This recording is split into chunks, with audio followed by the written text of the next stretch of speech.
हरियाणा की हर अपडेट के लिए बेल आइकन दबाएं और सब्सक्राइब करें STV हरियाणा न्यूज। नमस्कार, आप देख रहे हैं आपका जिला आपकी खबर और मैं हूं आपके साथ शुभेंदु सिंह। किसान नेता राकेश टिकैत ने कहा कि हम बैकफुट पर नहीं हैं, जहां हम थे वहीं हैं। संयुक्त किसान मोर्चा ने 6 फरवरी को 3 घंटे चक्का जाम का ऐलान किया है। टिकैत ने विदेशी हस्तियों की टिप्पणी पर यह कहा कि मैं विदेशी कलाकारों को नहीं जानता, लेकिन जो समर्थन कर रहा है ठीक है, कौन सा हमारा ले जा रहा है। गाजीपुर बॉर्डर पर कील हटाए जाने पर टिकैत ने कहा कि एक एक कील हटाकर ले जाएंगे।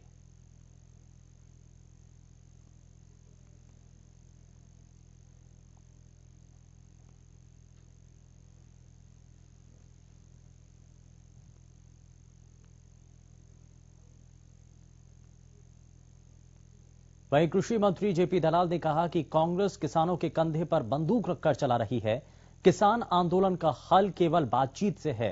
उन्होंने कहा कि कानून किसान के हित में है।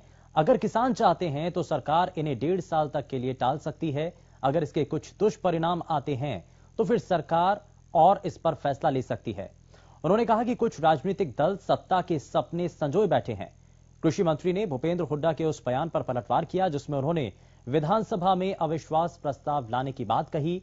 जेपी दलाल ने कहा कि बीजेपी के पास पूर्ण बहुमत है और सरकार पूरा समय अपना काम करेगी। हुड्डा सपने देख रहे हैं। जेपी दलाल ने कहा कि कांग्रेस किसानों को बरगलाने का काम कर रही है। कांग्रेस पहले जनता के बीच जाए, लोगों की सेवा करे, फिर सत्ता में आने की सोचे। के अंदर हर वर्ग को अपनी समस्याएं उठाने का हक है, सरकार से मांग रखने का हक है, शांतिपूर्वक आंदोलन करने का हक है और किसान भाई भी हमारे इसी तरह से अपनी मांगे रख रहे हैं। लेकिन विपक्षी पार्टियां, जिनमें मुख्य तौर पर कांग्रेस है, किसानों के कंधे पे बंदूक रख के चलाना चाहती है और कांग्रेस की लड़ाई कुर्सी के लिए है, किसान हित के लिए नहीं है। उसको किसान हित की कोई चिंता नहीं है। वो लोकतंत्र के अंदर विश्वास ना करके आंदोलनकारियों का साथ देके जो कुर्सी की लड़ाई लड़ रही है उसमें वो सफल नहीं होगी। देर सवेर चर्चा के द्वारा, वार्ता के द्वारा किसानों की समस्याओं का समाधान हो जाएगा, आंदोलन भी समाप्त हो जाएगा। लेकिन कांग्रेस का जो मंसूबा है उसमें कामयाबी नहीं मिलेगी। गृह मंत्री अनिल विज ने किसानों से 6 फरवरी को चक्का जाम न करने की अपील की। इस दौरान गृह मंत्री ने कहा कि बड़े से बड़े मसले भी बातचीत के जरिए हल हुए हैं। किसानों को चाहिए कि वो बातचीत के जरिए अपनी समस्याओं के हल को तलाशें। विज ने कहा कि सरकार किसानों से बातचीत के लिए हमेशा तैयार है। आंदोलन का सभी को अधिकार है, लेकिन किसी के भी आंदोलन से दूसरों को परेशानी नहीं होनी चाहिए।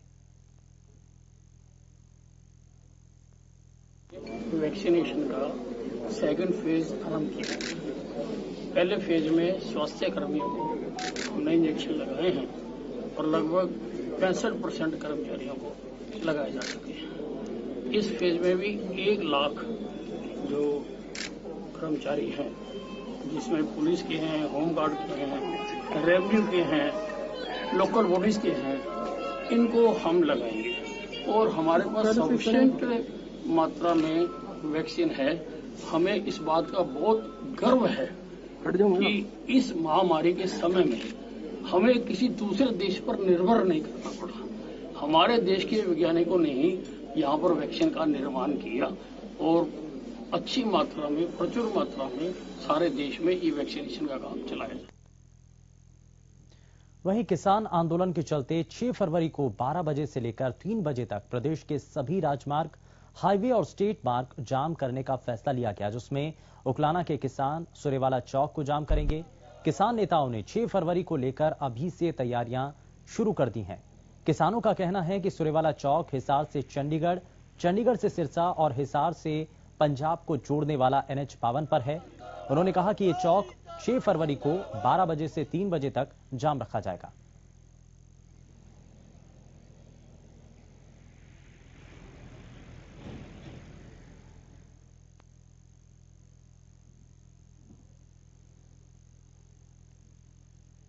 और वहीं कृषि कानूनों को रद्द करने की मांग को लेकर किसानों का आंदोलन जारी है। किसान अलग अलग तरीके अपनाकर कानूनों का विरोध कर रहे हैं। गुरुवार को गनाना गांव का किसान दूल्हे के लिबास में ट्रैक्टर पर आंदोलन स्थल पर पहुंचा। इस दौरान गांव के अन्य किसान बाराती बनकर नाचते हुए धरने पर पहुंचे। दूल्हा बनकर पहुंचे किसान ने कहा कि केंद्र सरकार किसानों की मांगों पर गंभीर नजर नहीं आ रही। ऐसे में सरकार का ध्यान आंदोलन की तरफ लगाने के लिए उन्होंने दूल्हे के लिबास में प्रदर्शन स्थल पर पहुंचकर किसानों का समर्थन किया है। साथ ही सरकार से मांग की है कि सरकार कृषि कानूनों को वापस ले। इस दौरान घोड़चढ़ी दिखाने के लिए एक किसान सांकेतिक रूप से दूल्हा बने किसान पर चावल भी बरसा रहा था।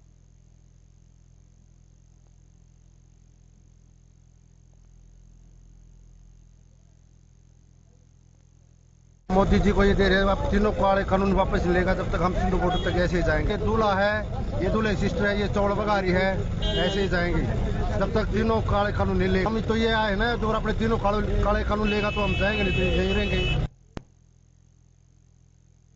प्रदेश के स्वास्थ्य मंत्री अनिल विज गुरुग्राम के मेदांता अस्पताल पहुंचे। विज अस्पताल में रूटीन चेकअप के लिए पहुंचे थे। दरअसल अनिल विज का कोरोना इलाज के बाद चेकअप हो रहा है और चेकअप के बाद अनिल विज ने कहा कि कोरोना वैक्सीनेशन का दूसरे चरण अब शुरू हो चुका है। पहले चरण में लगभग 65% स्वास्थ्य कर्मियों को वैक्सीन लगाई गई है। दूसरे चरण में 1 लाख कर्मचारियों को, जिसमें पुलिस, होमगार्ड, रेवेन्यू डिपार्टमेंट के कर्मचारियों को वैक्सीन देने का काम किया जा रहा है।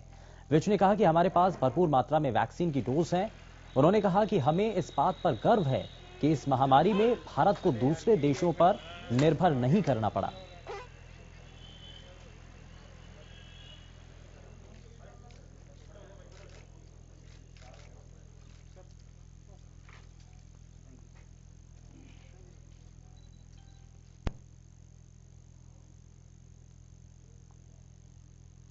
हरियाणा में कोरोना वैक्सीनेशन के दूसरे चरण की शुरुआत हो चुकी है। दूसरे फेज में अब उन लोगों का टीकाकरण हो रहा है जिन्होंने कोरोना काल के दौरान पहली कतार में खड़े होकर कोरोना के विरुद्ध युद्ध लड़ा था।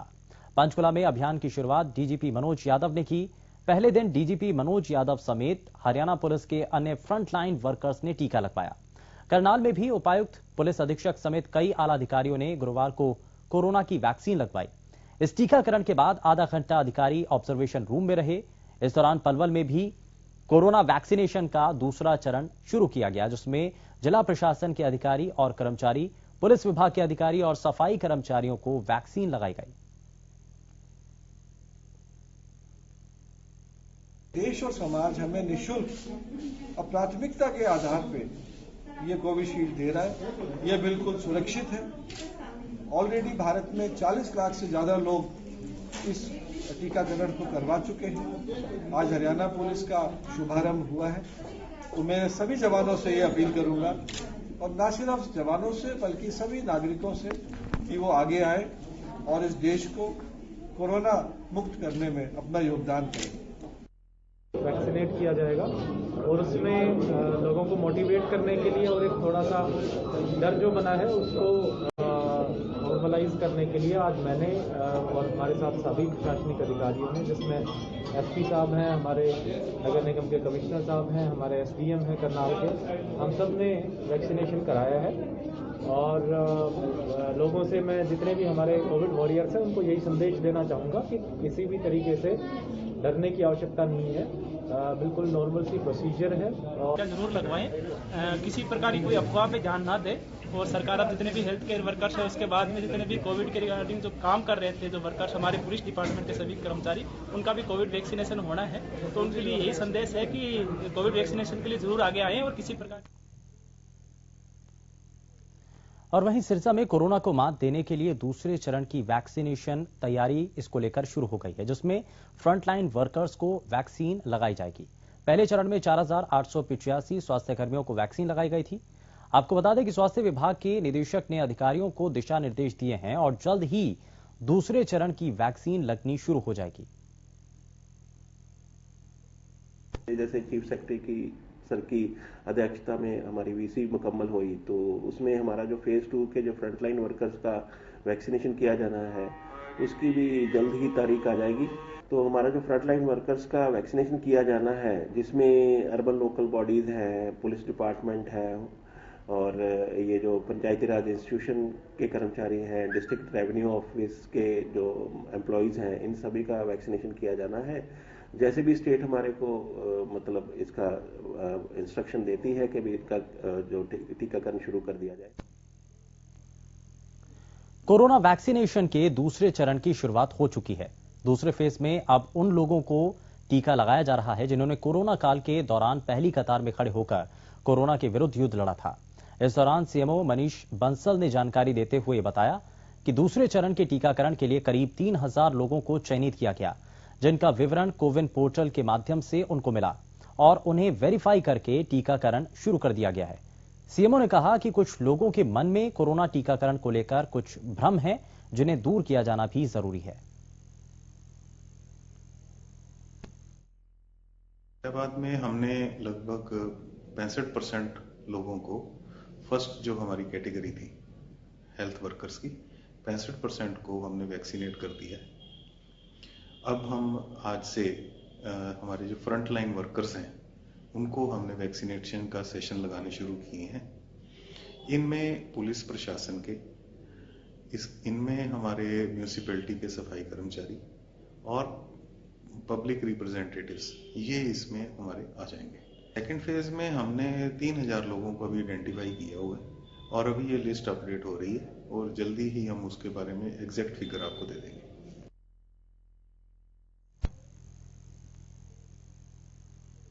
प्रदेश में नगरपालिका कर्मचारियों ने सरकार के मंत्रियों के खिलाफ हल्ला बोल दिया है और इसी कड़ी में भिवानी और फरीदाबाद में कर्मचारियों ने विरोध प्रदर्शन किया। बात भिवानी की करें तो यहां नगरपालिका कर्मचारी संघ के बैनर तले मांगों को लेकर परिषद के सफाई कर्मचारियों ने प्रदर्शन करते हुए कृषि मंत्री के आवास का घेराव किया। इस दौरान कर्मचारियों ने अपनी 8 सूत्रीय मांगों का ज्ञापन पत्र मुख्यमंत्री के नाम दिया। वहीं फरीदाबाद में भी कर्मचारियों ने नगरपालिका कर्मचारी संघ हरियाणा के आह्वान पर कर्मचारियों ने कैबिनेट मंत्री मूलचंद शर्मा के कार्यालय पर उल्टी झाड़ू कर प्रदर्शन किया और सरकार के खिलाफ नारेबाजी की। कर्मचारियों का आरोप है कि कई बार बात करने के बाद भी सरकार उनकी मांगे मानने को तैयार नहीं। तो ये 2 तस्वीरें भी आप देख रहे हैं। कृषि मंत्री के आवास का एक तरफ घेराव किया गया और वहीं दूसरी तरफ परिवहन मंत्री के कार्यालय पर प्रदर्शन किया गया। तो ये 2 तस्वीरें आप देख रहे हैं और मांगों को लेकर के कर्मचारियों की तरफ से अपनी बातों को रखा गया। एक ज्ञापन, एक पत्र भी सौंपा गया और साथ ही साथ मांग की गई कि जो लगातार उनके द्वारा मांगे रखी जा रही हैं उनको पूरा किया जाए।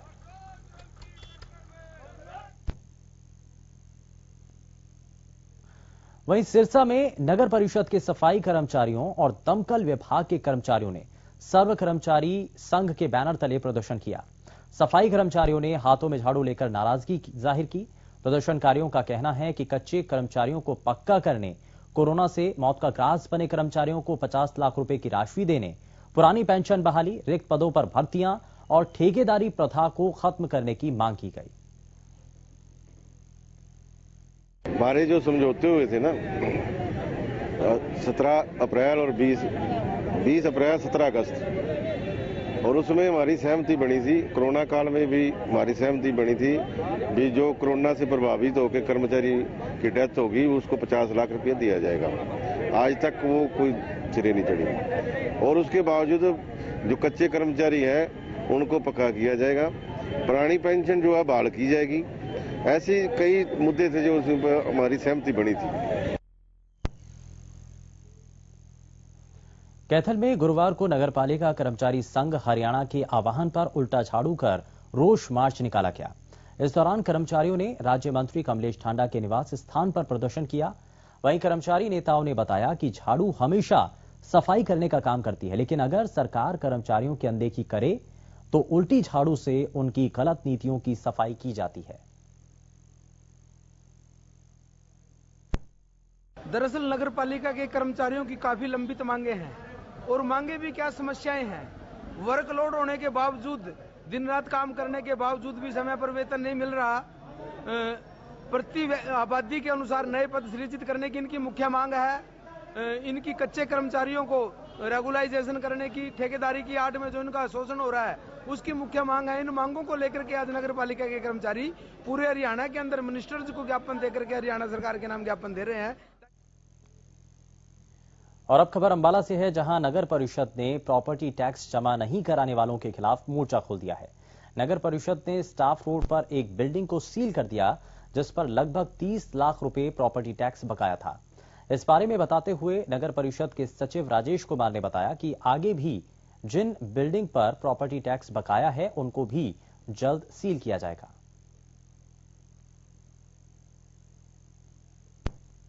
सरकार द्वारा प्रॉपर्टी टैक्स पे अपना बार बार छूट दी जा रही है और इसी कड़ी के तहत जो अपना लोगों को भी जागरूक किया जा रहा है कि वो अपना जो प्रॉपर्टी टैक्स समय पे जमा करवा दें और जो सरकार द्वारा दी गई छूट का लाभ उठाए। परंतु फिर भी लोगों द्वारा जो अपना जो प्रॉपर्टी टैक्स समय पर जमा नहीं करवाया जा रहा है, जिस वजह से जिन जिन बिल्डिंग्स पे जो ज्यादा प्रॉपर्टी टैक्स बकाया खड़ा है, उसी कड़ी के तहत आज से लास्ट वीक भी पहले जो 2 बिल्डिंग सील की गई थी, उसी कड़ी के तहत आज फिर ये जो अपना अम्बाला सदर में ये इस बिल्डिंग को सील किया गया, जिसपे लगभग 29,95,000 रुपये बकाया खड़े हैं, जो बार बार नोटिस देने के बाद जमा नहीं करवाया गया। उसी कड़ी के तहत ये आज जो बिल्डिंग सील की।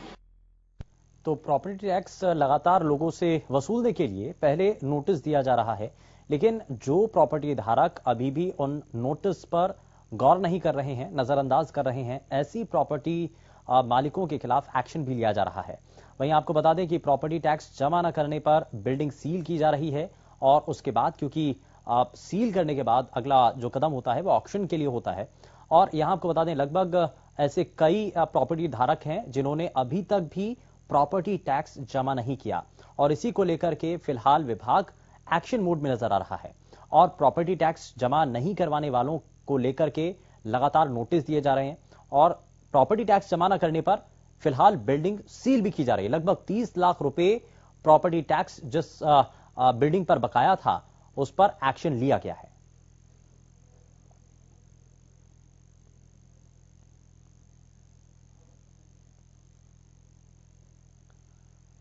सिरसा के दर्जन भर गांव के किसान सिंचाई जल की आपूर्ति नहीं होने के विरोध में हिसार रोड स्थित भाखड़ा जल सेवाएं परिमंडल के अधीक्षक अभियंता कार्यालय पहुंचे, जहां उन्होंने अधीक्षक अभियंता से मुलाकात कर अपनी समस्याएं रखी।